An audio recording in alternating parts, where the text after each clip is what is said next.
Hi everyone, Pam Gregory, astrologer. I'm going to be speaking to you today about the second half of June, which is really important for us, and the solar eclipse that's coming up in Cancer on the 20th or 21st of June, depending on where in the world you live. Now, we still have this background, strong emphasis in retrograde planets. We have Venus as we enter the second half of June, still retrograde. It goes direct on the 25th of June, but it's replaced a couple of days earlier by Neptune, goes retrograde on the 23rd of June. We still have Jupiter, Saturn, Pluto, and on the 18th of the month, Mercury goes direct at 14 of Cancer. And that may make us think a lot about home events, family, emotional security, those kinds of themes. I'll be talking more about Cancer themes once we start to talk about the eclipse.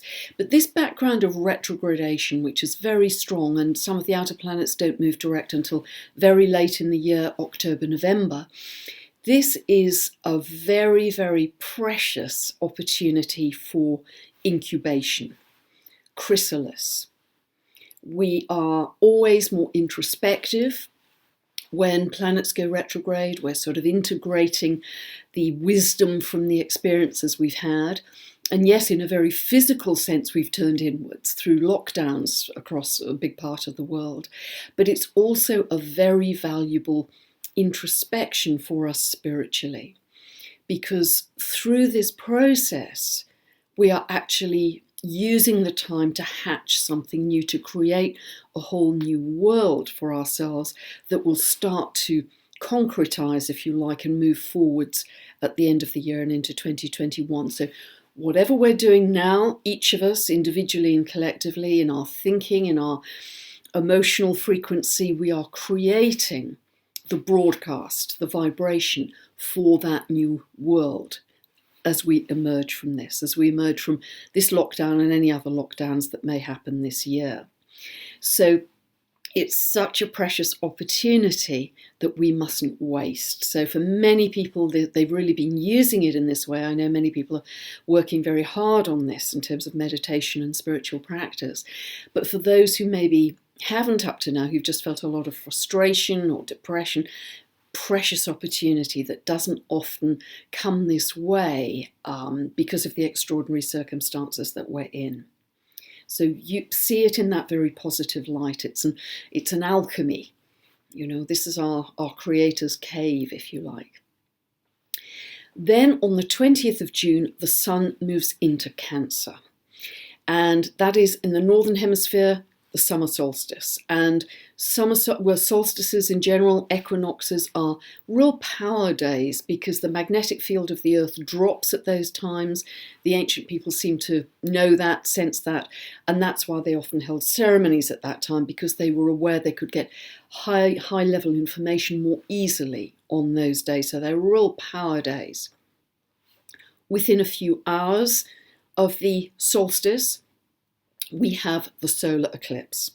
And this is happening at 0 degrees and 21 minutes of Cancer. It's happening at 11:40 p.m. Pacific on the 20th, and the next day, 21st UK time, at 7:41 a.m. And this is a very strong, one of the strongest eclipses we're going to have this year. It's very powerful. It's an annular eclipse. An annular means ring. So what's happening here is, because the moon is very far away currently from the Earth, the disk of the moon doesn't fully cover the sun. So the rays of the sun still appear around the perimeter of the moon's disk, and it looks like a ring of fire. So it's an annular eclipse. It's very powerful because it is, firstly, within a few hours of the solstice, and the closer you are to a solstice with an eclipse, the stronger it will be. Secondly, it is 1 degree away from the transiting nodal axis. Again, the closer to the transiting nodal axis, the more powerful the eclipse. Thirdly, it's on the world axis. The world axis is 0 degrees of the cardinal, so that's 0 of Aries, Cancer, Libra, Capricorn. It's very tightly square the supergalactic centre as well, 2 of Libra. And this is it's another form, if you like, of the great attractor that I talked about at the lunar eclipse on the 5th of June. The great attractor is this massive vortex of electromagnetic and cosmic energy.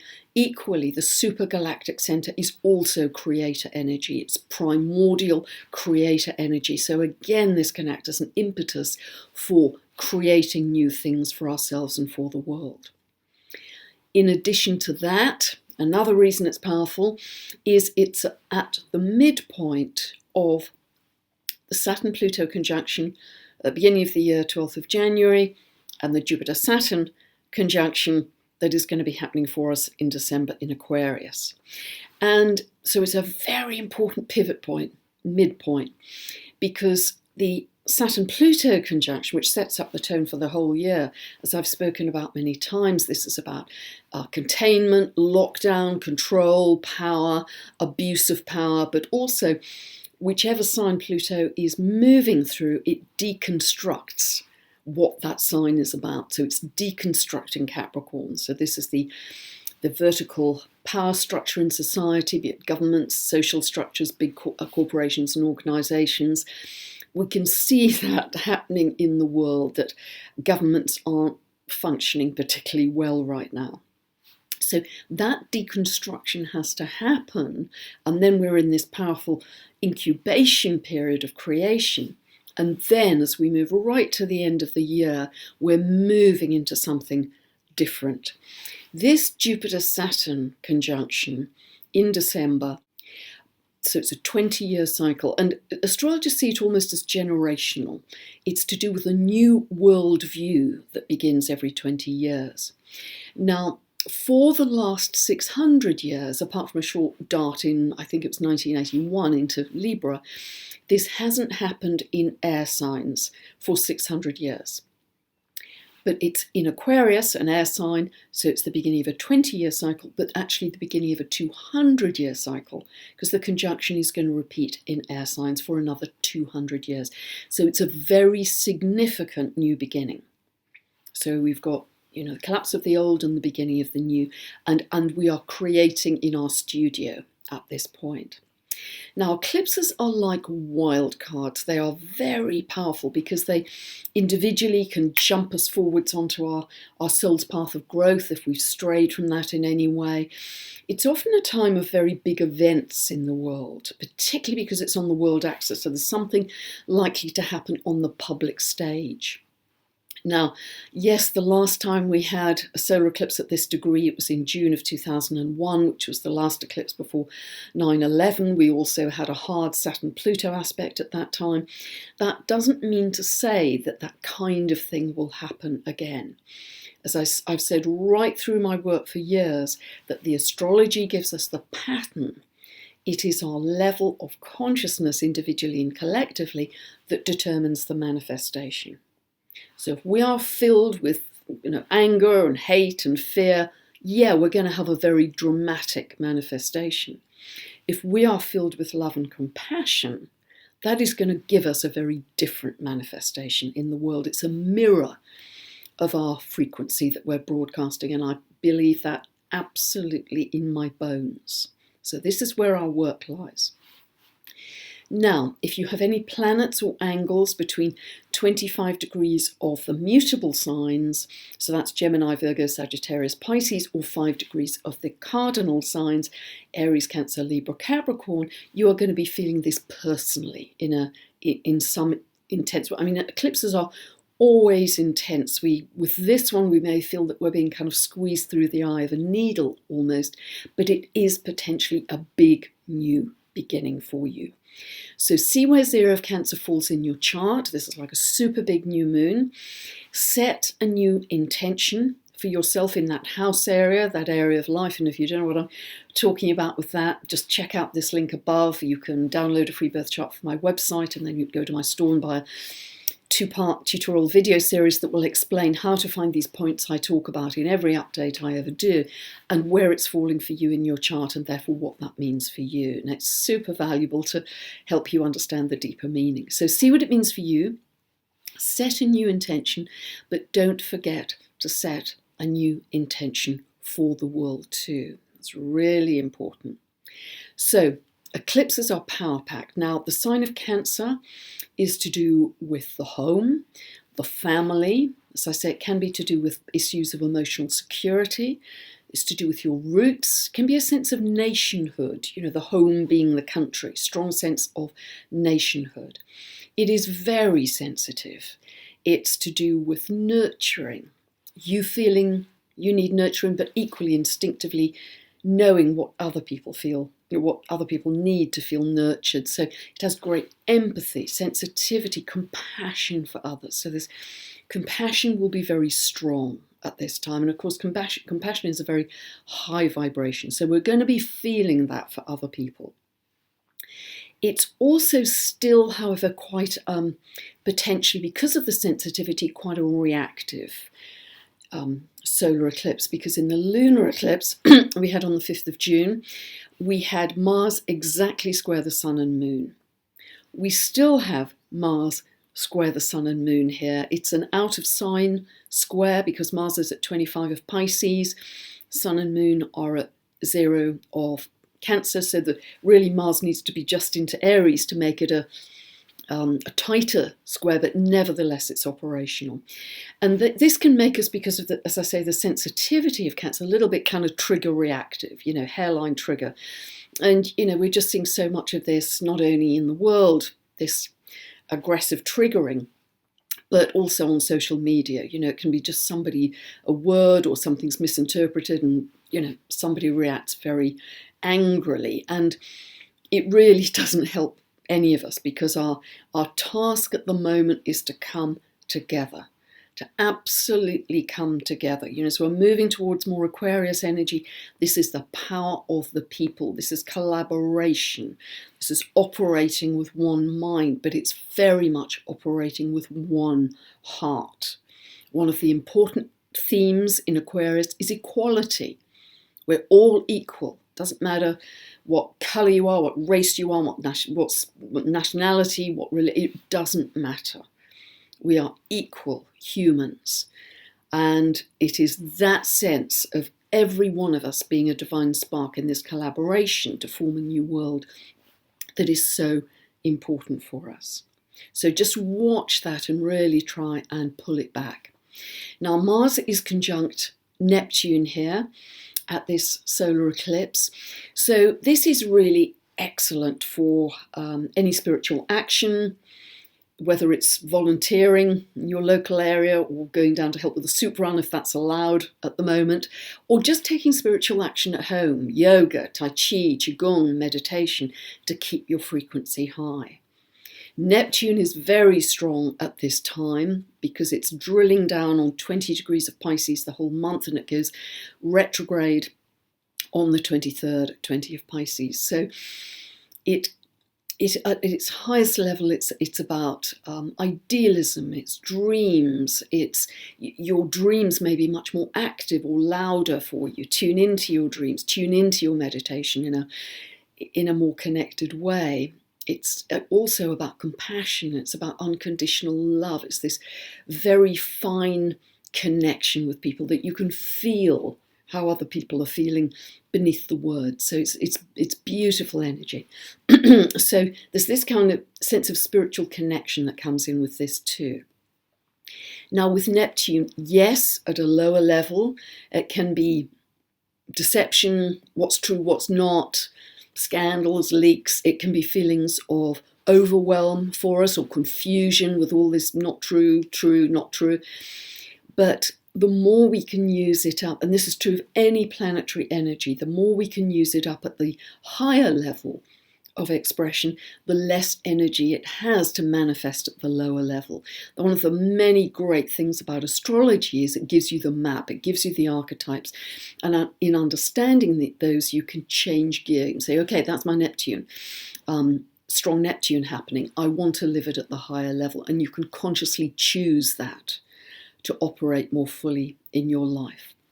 So wonderful. And another very positive thing that's happening at this solar eclipse is Vesta, the goddess of the sacred flame, is exactly at the midpoint of the Moon and Mercury. So this is bringing a sense of the sacred into our lives too. Now, the long-running square between Eris and Pluto continues. It continues, in fact, until late 2021, as I've spoken before. It's exact by degree right now, and Jupiter is also conjunct Pluto.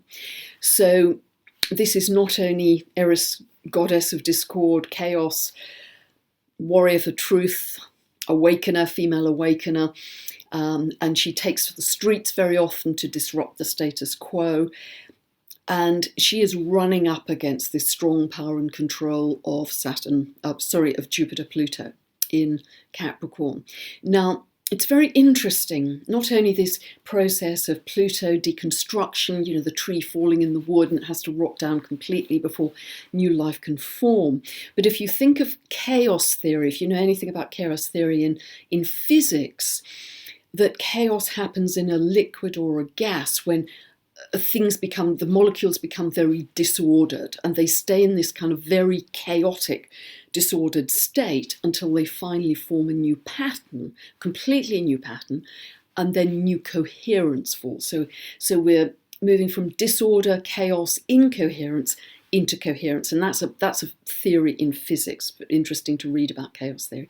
Essentially, Eris is that principle, and so is Pluto, actually, to some extent, but Eris very much representing chaos. So know that that's what we're going through.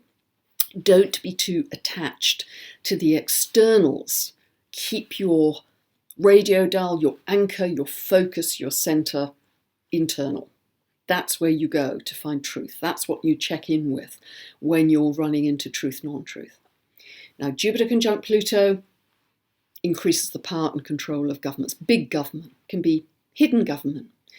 This can be, again, creating a fundamental change, Pluto, in your beliefs.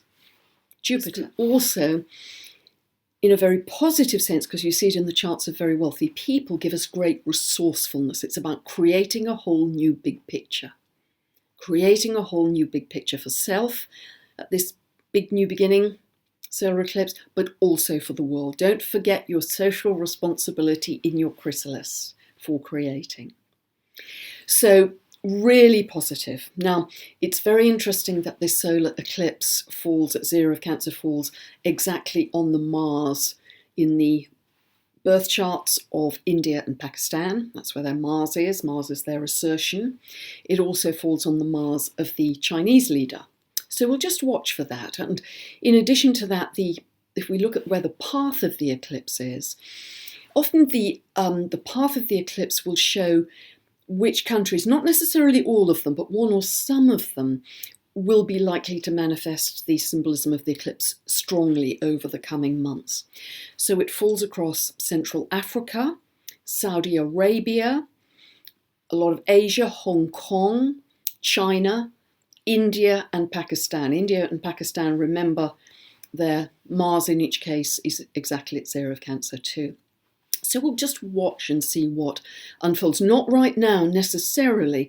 It's at least 6 months. This is a very powerful eclipse. The last few days of June are very dynamic as well. We have Mars entering, well, first of all, 26th and 27th, Mars comes to exactly square the nodal axis. Those could be days of action in the world. 28th, 29th, it enters its warrior sign of Aries, and it's on the world axis and also re-aspecting the solar eclipse degree at 0 of Cancer. It stays in its warrior sign of Aries for 6 months until January. That's very unusual. Normally it stays in a sign for 6 weeks. But because it's going to retrograde, roughly, I'll talk more about this as we get closer, but roughly mid-September to mid-November, when it's closer to the Earth as well, it's going to spend that extraordinary length of time in its own sign. It's unusual for it to retrograde also in Aries. And so therefore it will not only be squaring the current positions of Jupiter, Saturn and Pluto, but also the January positions of that big bunching of planets we had in Capricorn in January. Now this is also activating the chart of America, very strongly, not surprisingly, and I'm going to be looking into the detail of that in my next newsletter for July, because it's often just way too much to put into a video, so I can do a better analysis in the newsletter. You can subscribe to that on any page of my website, pamgregory.com. So really think of what a potent opportunity this is for us to create. This precious opportunity for us to turn inwards very often because we're in lockdown, so let's use it to the best and the most positive. Keep your focus inwards and join in the mass meditations. We're digitally connected, we're spiritually connected. Join in those mass meditations. I don't organise them. Many people write to them. I don't organise mass meditation. I've got plenty to do, but they pop up on social media, and I'd strongly encourage you to join those if they feel right for you, because this is the coming together, the power of the people with one heart and one mind, because we are all equal in the cosmos. Very exciting. I think the last thing I'd like to say is just a day or so ago, I filmed a different kind of video where I'd come across, and I talk about this in the video, I'd come across some information that was new to me about some dwarf planets. Some of the information I knew, some was I didn't know, but dwarf planets that are orbiting a long way out in our solar system, beyond the realms of Neptune, and in some cases beyond the orbits of Pluto. Eris is one of those, by the way. And talking about the new archetypes that they represent, because I found it incredibly inspiring. And when we're in our artist studio, our creative mode, incubating and developing our new world vision, I think these new planetary archetypes will really inspire you. I hope they will, because they really inspired me and reminded me to get to that very different place, that high vibration, 5D level, dimension, to inspire our creative vision. So I really hope that helps you. If you'd like more information about my books, my long newsletter, my teaching videos, it's all on pamgregory.com. And don't forget to set your new intention for yourself and the world, and have a very positive and powerful solar eclipse in Cancer, 20th, 21st of the month. Thanks so much for listening. Bye for now.